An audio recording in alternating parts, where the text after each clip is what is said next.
अस्सलाम वालेकुम नाज़रीन, मेरा टीवी न्यूज़ में पहली कार आवां सायरा सुमरो एन बुलेटिन में सबका पहिरीं का नज़र हेडलाइन ते।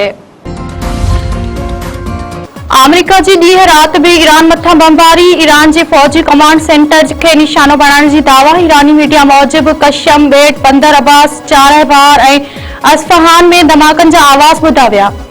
अमरीकी सेंटकॉम चयो है ईरान की फिज़ाई दिफ़ाई सिस्टम के निशानो बनायो वियो आहे। हमलन जो मकसद ईरान की सलाहियत घटाइण आहे। ईरान जा उर्दन, कुवैत और बहरीन मथा जवाबी हमला जारी। पाकिस्तान इनकलाब पारा बहरीन में एमेज़ॉन के डेटा इंफ्रास्ट्रक्चर ते हमले की दावा। पाकिस्तान इनकलाब जो चवण है तो बहरीन में अमेरिका के एक वापारी हदफ के क्रूज मिसाइलन से निशानो बनायो वियो। हमलो दारखोरीन में बुनियादी शहरी ढांचे मथा अमरीकी हमले के जवाब में कयो वियो।